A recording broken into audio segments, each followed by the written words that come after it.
Hello दोस्तों, this is Dr. Meghna. In today's video, we are going to talk about three very important things.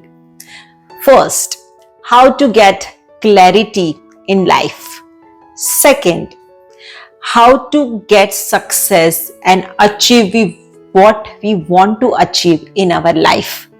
And third, what if we are clear and doing what we want to do, but still we are not getting the desired success? At that time, what to do?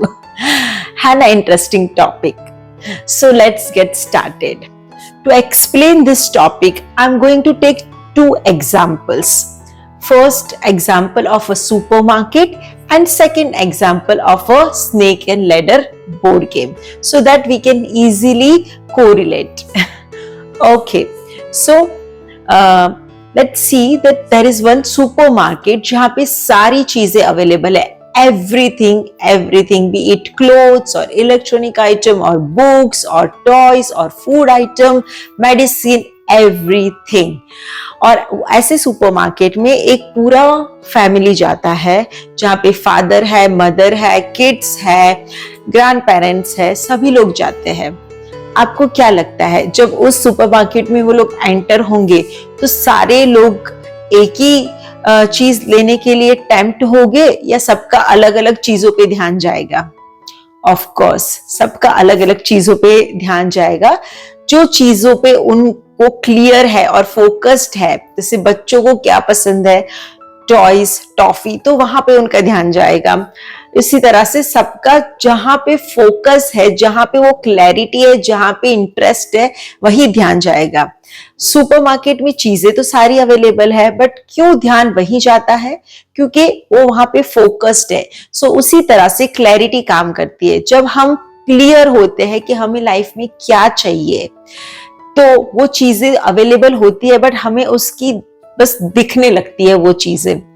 तो यही importance है clarity का. Manifestation में भी तो यही होता है. जब हम क्लियर होते हैं कि हमें ये चाहिए और वही बोलते रहते हैं या लिखते रहते हैं, तो फिर उसी टाइप की अपॉर्चुनिटी पे हमारा ध्यान जाता है, क्योंकि वो अवेलेबल है, बट हमारी फ्रीक्वेंसी भी वहीं ट्यून हो गई है, तो हमें दिखने लगता है और बाकी सारी चीजों से हमारा फोकस हट जाता है. सो जहां पे फोकस करना है वो फोकस करते, जहां फोकस नहीं करना है वो चीजों को हम मैनेज करने लगते हैं. And that is the importance of clarity. Second, how to get success और what we want to have in our life. तो एक स्नेक एंड लेडर की गेम है, तो उसमें क्या होता है, नंबर्स होते हैं 1 to 100. फिर कोई नंबर्स पे लेडर्स होती है जो हमें ऊपर ले जाती है, और कोई नंबर्स पे स्नेक होते हैं जो हमें नीचे लाते हैं. ओके, तो जब हम अपने लाइफ को टाइम टू टाइम ऑब्जर्व करें और देखें कि हमारी लाइफ कैसी चल रही है, जैसी हमें चाहिए ऐसी चल रही है, स्मूथ, कुछ भी चेंज नहीं करना है, तो नॉर्मली हम जैसे स्नेक एंड लेडर की गेम में नंबर बाय नंबर आगे बढ़ते रहे. अगर क्लैरिटी आती है कि नहीं, हमें ये चीज अचीव करनी है, तो उसके लिए ग्रो करना पड़ेगा, तो उसकी क्लियरिटी आएगी, तो फिर हम वो लेडर की तरफ हमारा ध्यान जाएगा और हम जल्दी आगे बढ़ेंगे.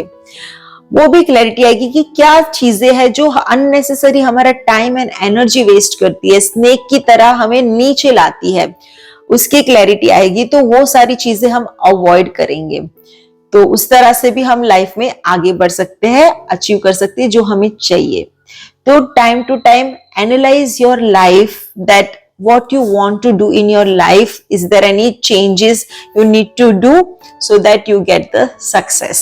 And third thing, आप क्लियर भी हो, आप अपने गोल की तरफ वर्क भी कर रहे हो, बट फिर भी सक्सेस नहीं मिलती हो, तो कभी कभी पेशेंस चली जाती है, डिमोटिवेशन फील होता है. तो उस टाइम पे क्या करें? तो उस टाइम पे मुझे ऐसा लगता है कि हमें पहले सोचना चाहिए कि जो रियली हम कर रहे हैं, क्या हम उसके लिए कन्विंस्ड है, we really want to do that. अगर हाँ, तो फिर करते रहना चाहिए. एक टाइम आएगा जब हम अब सारी तरह से रेडी होंगे, तभी वो चीज हो जाएगी. और ये जो सारे पापड़ बेले हैं उसको पाने के लिए जो सारी मेहनत की है, तो वो उसका जो अचीवमेंट को ज्यादा स्वीट बनाएगी। और ऐसा है ना कि जब अंधेरा नहीं है तो उजाला हो तो भी हमें पता नहीं चलेगा ना, कि अंधेरा पता नहीं है तो उजाले की क्या इंपॉर्टेंस पता चलेगी। उसी तरह से अगर हमने कुछ इतना स्ट्रगल नहीं किया है और ऐसे ही मिल गया तो उसकी क्या वैल्यू होगी। सो अगर आप कन्विंस्ड है so then keep working on it, when you are ready it will happen. So these three things: clarity, time to time evaluating yourself, and third, keep working if you are convinced that you are doing is right. I hope this is a useful insight. Thank you for watching my video. Keep watching. If you like, please share and like. See you in my next video. Till then, take care, keep smiling, and bye.